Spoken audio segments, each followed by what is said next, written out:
take us through the big milestones from having no football skill to that first session of maybe trying to juggle a ball? When I started, and when I say like I've never played before, I've never kicked a ball, like I never. And even got to do some cool things like the LA Galaxy reached out to me and I got to be a part of their feature films. One word to your younger self you would use to describe this journey? Whatever your dream is, whatever your passion is, and you might be feeling stuck or in a rut, that it's not too late. What's one country you'd love to score against? England.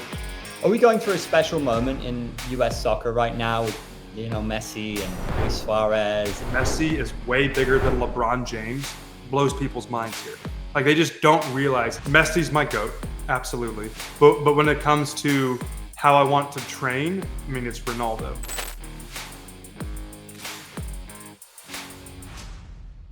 Yes, ladies and gentlemen, a very warm welcome to Zach Duke, World Cup dad, viral sensation, going from zero soccer skills to having the unbelievable goal of making it to the 2026 World Cup. This story really struck me, resonated with me massively as a football fan and a dad and a massive optimist. All of those things. I think it strikes a chord with people. But for those who don't know you, if you could just give us the overview, which I'm sure you've given many, many times by now. But, where did this begin and why? Yeah, absolutely. And man, thank you so much for having me on the show. Just an honor to be here. Yeah, it was the end of 2022, and I was kind of at this moment. I don't know if anyone else can relate. I'm sure many can, but it was just like at a low moment in my life where I felt like, man, I was really sucking at being a husband, a father, my habits, and I didn't like the direction. Like when I looked 20 years in the future where my life was heading, I got really down and downcast. And so I would say, if I could boil it up, I could say the lie that I believed about myself was that it was too late. It was too late to change. And so as I'm sitting there in this coffee shop, I'm listening to this podcast, which was challenging me massive. It was this dad work podcast, what it was called. And it was saying, why have we dads accepted the status quo? Why are we okay with the dad bod? Why are we okay with just these societal norms of how dads are and how they become? But where are the few dads that are willing to rise, to actually push their limits, to see how far they can go mentally, physically, emotionally, relationally, spiritually, and find out what their limits and their edge are? And I'm like, man, I'm not that dad. I'm not that husband. I'm not that person. And I cannot move from this chair until there's this absolute resolve and this absolute commitment to change. And so I'm a man of faith, and I just prayed that, like, God, don't let me move from this chair until you absolutely change my mind, my heart, my commitment. And the best way I could describe it was like this lightning bolt moment of just like this resolve and fire came back into me that I hadn't probably felt in 15, 20 years. And long story short, like, why soccer? Why not basketball or American football, which I played my whole life? To be completely honest, I didn't have a passion to do it. Like there was nothing about putting pads on for American football that sounded fun to me anymore. There was nothing about basketball that made me want to go and pursue it and to train. But the moment I thought about soccer, I thought, man, I've wanted to play this my whole life. I had this massive regret of never playing it. All these what ifs or wonderings. And then I thought, man, with my job, I do leadership training globally with people all over the world. And there's no better sport or access point for relationships and communities than soccer. So I realized there was this global access point for relationships and transformation. I realized the World Cup, Copa America, Club World Cup was all coming to my country in the next several years. I'm like, man, if there was ever an opportunity to find the joy of playing soccer, this would be it. And I got really excited. Like, man, I actually want to put in the time to train. And that's when the unbelievable crazy goal of the World Cup came in. I wanted a goal so hard, so challenging, so pushing me to the edge of my limits that it would force me to wake up at 4 a.m. It would force me to eat like an absolute champion. It would force me to get the best night's sleep and to find out what my limits are. Whether I reach the goal or not, I wanted something to push me to the absolute edge. And that's exactly what it's done so far. You're waking up at 4 o'clock in the morning? Yep. Yep. I would say probably the last 3 years I've done that 95% of the time. And that's how you're managing training. And can you tell me what your average day looks like? Yes. So my average day outside of when I was just in season in California, but the majority of the 2.5 years, I'll start with my evening schedule because that helps it make sense. I would go to bed at 8 p.m. every night. So I put the kids down, go to bed at 8, wake up at 4 a.m. And then from 4 to 4:20, like I would make the coffee, sit down. And then from 4:20 to 5, I would just spend time reading, doing devotions, doing gratitude, praying. Just like I like to have a slow morning where I'm doing reflection, where I'm not immediately in a hurry and immediately busy. And that was really grounding for me to just to have that slow paced morning. But then when 5:15 hit, I'm off to the gym or fields, and I'm doing training for 2 hours. And so then I would come home by 8 o'clock at the latest, be home with my family, help them get off to school, and then by 9 a.m. be ready for my day job. And so at 9 to 5 I would work, and then over my lunch break I would go to the gym and get a lift in. And so after 5 p.m. it's family time the rest of the night. So that's by and large how I scheduled my days, and I just stayed very, very faithful to getting all of that time in.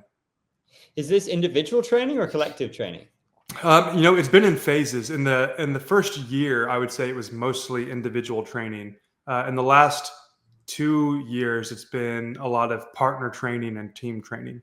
Like I just finished a season, my first professional indoor season out in California with the Major Arena Soccer League.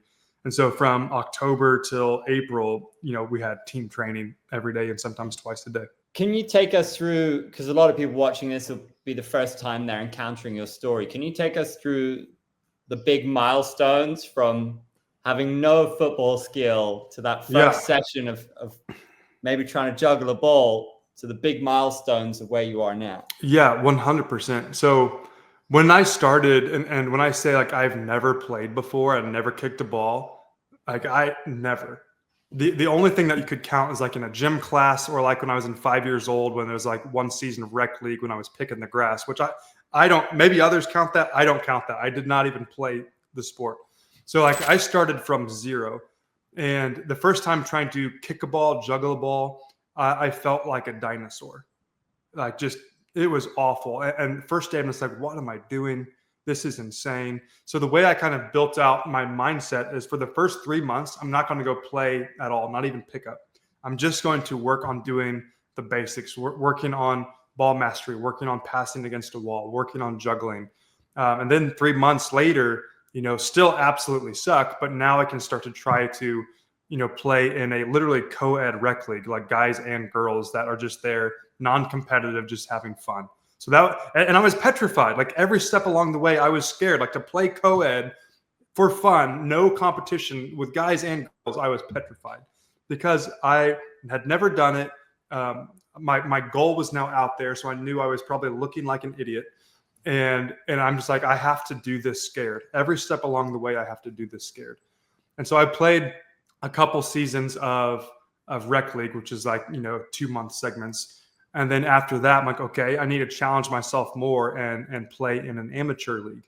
And so I found a local amateur league. It was actually a crazy story how I got on the team. I actually got denied to the amateur league and then somehow fell through the system, and someone else from the amateur league accepted me. And then they were all mad because I was denied and the other person accepted me. Long story short, I got in the league. And so I started playing in the amateur league. And again, super afraid, like much higher level at this point, but just giving my best. And then from there, this is when just like I would encourage anybody, use whatever means possible you have, whether it's emails, calling coaches, sending letters, whatever you have to do. Talent alone isn't enough. Like you need to get yourself out there. You need to make yourself known to coaches, teams. So social media has been that for me. I couldn't go to college to play soccer. Like it's too late. Like I have to do other things to showcase myself. And so through social media, this team in Brazil invited me. They wanted to help me along my journey and my story, and they believed in what I was doing. So they wanted to be the first team to like believe in me. And so they invited me down, like literally expenses paid, to come and train and play with this mid-tier professional Brazilian team, which blew my mind. And so talk about really afraid. Like, man, that I was shaking in my boots. Like, these guys, they've been playing their whole life. They're insanely skilled. They're Brazilian. And, I'm going in there like this dumb American. I'm like, man, why am I here? But it's when you take those risks and those steps when you improve the fastest. So like after my time there, I improved immensely from when I started. So all of these things are helping. Then from there, I got invited to play for the Hoosier Army, which is a TST team. If you know what TST is, it's like one of the biggest 7-on-7 tournaments in the world. Like Kun Aguero plays in it, Nani plays in it. Like huge names play in this tournament. And I got to be a part of this tournament. And out of the 48 teams, we made it to the Final Four. So just an unbelievable experience. From there, long story short, I got connected to the Pro Indoor League. And the guy that runs Team USA, I ended up having lunch with him. He's like, I saw you at TST. I love your story. I love what you're about. How would you like it if I called you up and played you on Team USA for the Pro Indoor team versus Mexico? I'm like, you can do that? I'm like, yeah, I have the power to do that. And so, it wasn't a charity event. It wasn't like this, like it was a real Pro Indoor US Mexico game, and not only did they put me on the team, but they played me.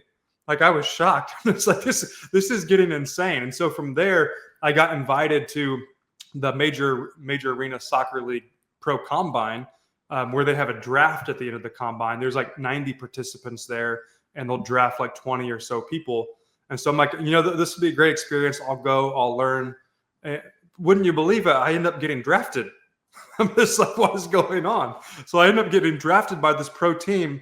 And now I'm thinking, okay, I'll get to go to training camp, and, I probably won't make the team, but I'll give it my all. And I'm afraid, just like I am at every level.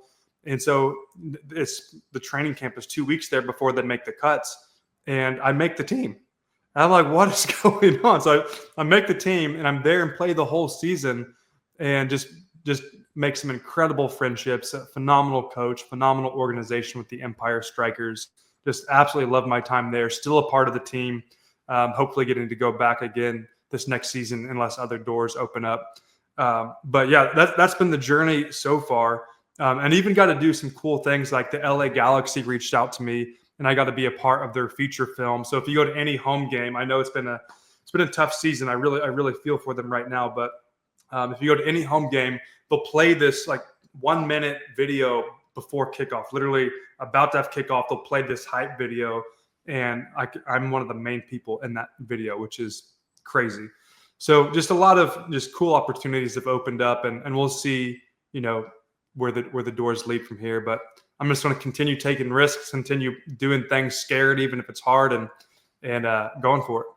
It's a lot about, I think, the mindset, the philosophy, and going for it. Like you say, it's very much the American dream realized. And I'm interested, was it very important that you set the goal to be so lofty, to make the World Cup? Is, it's crazy. But if you'd have just said, I'm going to play professionally, that still would have been a huge goal. Huge. But do you think it's important that the goal was right here?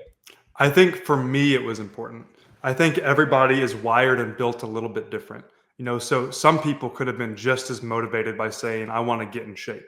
Some people could have been just as motivated to be like, I want to, play semi-pro. So I think part of it is on a person by person basis. But for me, I need that big, crazy goal that's going to push me and drive me, that's going to really move my internal motivation.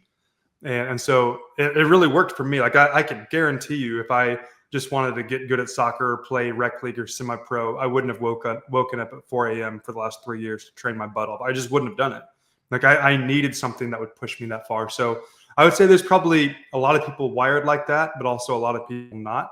So what I've encouraged people is just find whatever it is that will motivate you and bring that fire out, because it's different for everybody. But when you dig deep and find that why, that's really going to be what's going to carry you through the adversity. What's been the toughest thing for you, building the technical skills, the decision making? I think the stamina you probably had inside you from playing D1 football, right? Yeah, like kind of muscle memory, maybe. Exactly. Like from the athletic standpoint, I've been fine this whole time at any level I've played with when it comes to speed, strength, agility, athleticism.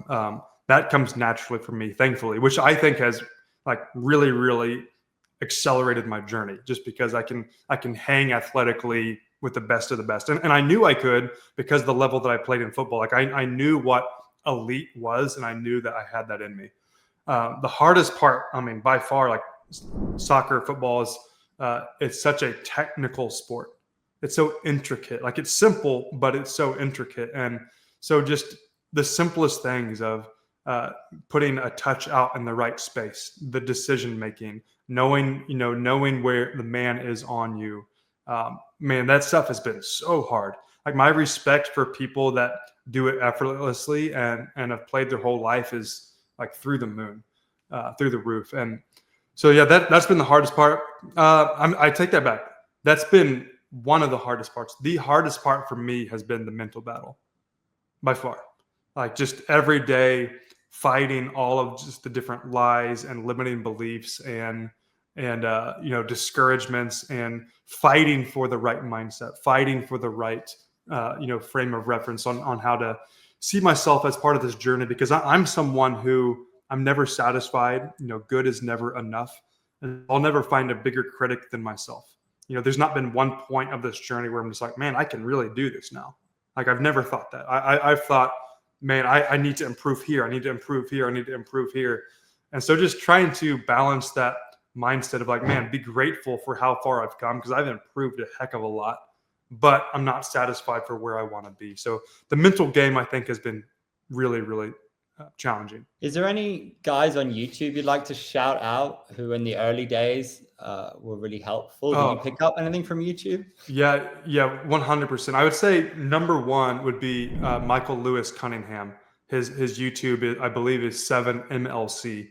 And I watched a ton of his videos early on.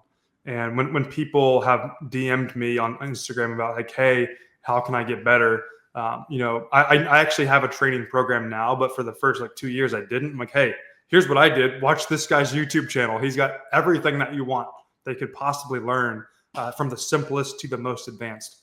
And so big shout out to Michael Lewis Cunningham for just having incredible videos, as well as the Becoming Elite. I forget the brother's name, his actual name, but his channel is Becoming Elite.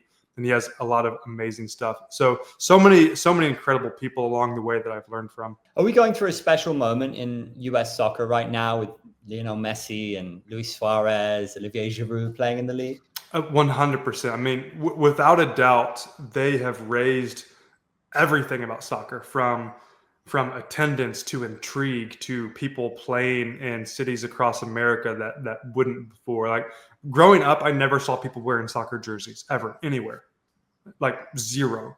Now I see soccer jerseys all over the place. Messi, I think, has really escalated that, and he transcends the game. Like I try to tell people, it might be weird for some, but soccer is still not that big in America. And so for people to realize that Messi is way bigger than LeBron James blows people's minds here. Like they just don't realize how big of an influence he is. And you're seeing that across America for sure. Like the infrastructure is finally getting better in place for our country. How is the dream looking to you right now? So we've got a little while till the World Cup, but not that long. What's the plan at the moment? Yeah, if I would have, when I started, knew what I knew where I am right now, would I have taken that, say, and like, would I want to be in the position I am right now? One, I would have been shocked that all of this has happened. But two, I've been like, yes, this is exactly where I would want to be. So from my journey to where I am at this moment in time, I have far exceeded where I thought I would be at this point. Now, to get to the World Cup, I think is a way more challenging journey than what I've done so far. So one, every step along the way has been a miracle, a door that I never fathomed would be open. So that needs to continue to happen, honestly. Like I need to have crazy, ridiculous doors open that don't make sense, that have just the favor of God upon it. So whether that's playing in the USL, even making a training spot on the MLS would be a huge, open door. or, something internationally where something opens up. Yeah, who knows? Maybe an international team is like, we love your story. We want to give you citizenship to our country to be on our national team. Like, hey, I'm open, So who knows what might happen? But I can only control what I can control, and I leave the rest of that are out of my hands to the decision makers and to God, and just continue to plow on. So I think the odds are still unbelievably slim, but they're not as slim as they were when I started. Who's the gold standard for you in terms of football players? Is there anybody who just they have it all for you? I mean, like who's my GOAT? Yeah, I guess so. But no, and just for you, is there a player? I mean, some people are niche. Some people like Juninho because he's one of the best free kick takers ever. You know what I mean? Yeah, Who yeah. is your guy? Yeah, I'll give you kind of a rundown of a few players I really admire. I mean, Messi's my GOAT, absolutely. But when it comes to how I want to train, I mean, it's Ronaldo. Like his mindset, his regimen, his attention to detail, the way he cares for his body, really, really inspires me. Like, heck, the guy's playing in his 40s and he looks like a tank. Like he's obviously not the same as he used to be, but he's still unbelievably good for his, like, it's just crazy. The guy that made me fall in love with the game originally was Ronaldinho. Like just the way he plays the game with so much joy and freedom. That I remember watching in the World Cup in 2010 when I was in university, and I didn't know a thing about soccer, but I just watched that guy play, and like he made me want to like the sport. And so that was really special to me. And then I want to say, honestly, Luis Suarez, just the way that he plays striker, I've really studied and watched him a lot, and have tried to mimic some things that he's doing, probably very poorly, but trying. Is there anything bittersweet about this, given how far you've come, that part of you says, if I'd have only done this 5 years earlier? Yes. From time to time, I think that, but I try not to think about that too much because there's nothing I can do about it. And also when I think about my past, I really believe everything happens for a reason and is providential. And so there's so much about my life that's not soccer that I feel like for whatever reason, this was the time when I was supposed to do it, because I had so many other things going on the last 10, 15 years that I don't think I would have been prepared or ready mentally or even circumstantially to do what I'm doing. So, like, do I regret not growing up playing soccer? I mean, maybe, but I really enjoyed my American football days. I really enjoyed playing basketball. I loved my upbringing. I don't regret that at all. So in some degrees, yes, it would have been nice to, learn those skills earlier and be at a different position now. But at the same time, I'm just really grateful for, the life I have lived. What's the response of the family been? From my immediate family, my wife and my kids, unbelievable. Like they are my biggest supporters. Days when I'm down and discouraged, my wife is like, no, get up, go train. We believe in you. Don't quit. So she's been behind me all the way. And then some other family members are really supportive. And then I wouldn't say any are not supportive. I would say that some just don't understand. Like they're like, why are you spending so much time doing this? Like, is it making you money? Like, we don't understand why you're doing this. Like, well, no, it's not making me money. Well, then really, why are you doing this? And so I think there's just a lot of people who don't understand it, but that's okay. Like, I don't fault them for that. Everybody thinks a little bit differently. And so it's hard at times, but there's grace we got to give people.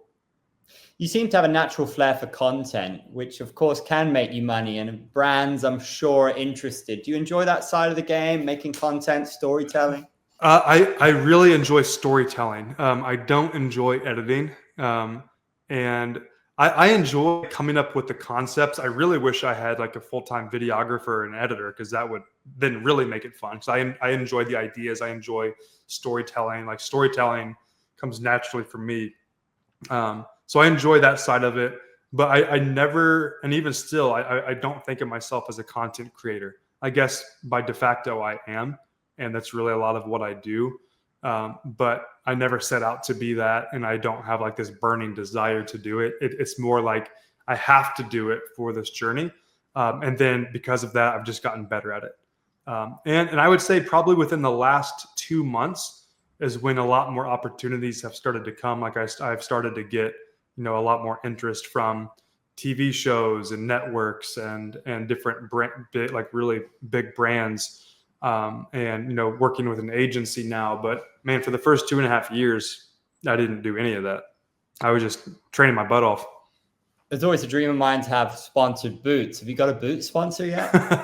No, I have had smaller boot brands reach out to me, and I've thanked them for considering. I've not done anything with them, and I've been sent free boots from Adidas and other things, but I don't have any deal in place. But man, that would be the dream. It's not out of the question. I think, if things keep going the way they do, it's possible, and that would be a lot of fun.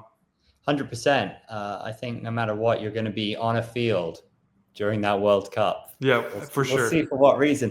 Do you have any advice you'd like to give dads out there before we wrap up?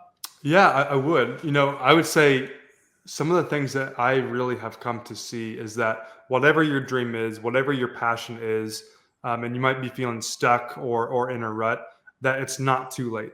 Like it's not too late to change. You can absolutely step into that. And I would just say, like, the way that I kind of think of decision making is think of yourself 50 years from now looking back, because that puts you in a different frame of mind. 50 years from now looking back, what would you tell yourself? Would you tell yourself to go for it? Would you tell yourself to get up off that couch? Would you tell yourself that, this season of life isn't as hard as what you're making it? And so, like, I have a really big passion of helping dads find their fire and to get that back. And so my encouragement is, like, find what is your why, what is your purpose that can rekindle that fire inside of you, and then set some really, really small, actionable goals to begin going in that direction. If I could say one thing was like my secret sauce, it was tracking my habits. So find out whatever your goal is, whatever your passion is, and then set a few habits that you want to track on a daily basis that can put you in that direction. So it's all about learning to walk in that direction. You don't have to crush it. You don't have to absolutely hit the ball out of the park, but how can we take steps in that right direction and then add to it as we go? So that would be my encouragement is it's not too late to change. Find that one big why and start making small steps in that direction. Fantastic. I love it. It's inspiring, man. Amazing. We'll wrap up with a little quick fire then. So who is the greatest US soccer player right now? Christian Pulisic, I would have to say, is the best right now. He's doing so good at Milan. I think, people have discouraged his leadership qualities. I think they're all there. I think he just needs a little bit of confidence coming into that. And I'm hoping that this World Cup, he can really, step up as that presence, that leader. Favorite stadium? Goodness, that's a good question. I would probably say, either Barcelona Stadium or, oh man, I really like, I'm going to totally mispronounce the word, but is it Maracanã, the one in Brazil? Like that famous stadium like that. That one I think is it's so iconic. Yes. Favorite football skill? Favorite football skill? Honestly, I would just say the Iniesta. That's the one I try to use the most. That's just, it's simple. It works, and you can do it a lot. Football skill that nearly broke you? Doing scissors for the first couple months. Just kept stumbling over the ball. One word to your younger self you would use to describe this journey? One word or one phrase? Well, I'll give you one phrase. Don't worry about the opinions of others. It's a good one. What's one country you'd love to score against? England. What's the toughest drill you've ever done? I would say just like very technical dribbling cone drills to finishing. Just the meticulousness of that is the most challenging. What's the number one most useful football drill there is?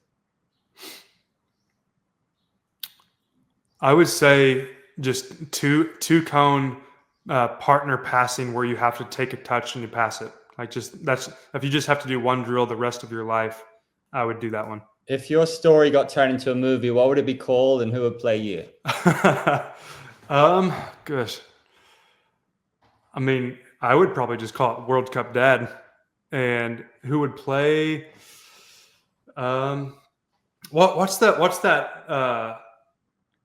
The archer for the Marvel movies. What's his name? Oh, Hawkeye. Yeah, Jeremy Hawkeye. Renner. Yes, Jeremy Renner. I would probably pick him. Nice. And 2026, you're on the pitch. What's the first thing you do? First thing I do is probably just scan to see where everybody is, and I would think, okay, how can I make a few simple plays to get my head in the right space so I'm not freaking out. I'm going to make a few simple passes just to get out of my head. Awesome. And who, since you were at D1 football, who was the most interesting move in the draft for you? For this year, I mean, I would say Shedeur Sanders. Just how he dropped to the 5th round is crazy, and I know it's going to be an uphill battle for him. Is he going to prove any doubters wrong, do you think? I think he will. I think he's, going in with the right mindset and is going to work hard and just has a good attitude. So I think he might not play a lot his first year, but he'll have a good career. As I say, mate, it's been inspiring. All the best to you. Look forward to catching up on your journey. You're the man, Zach. Awesome. Hey, thank you so much.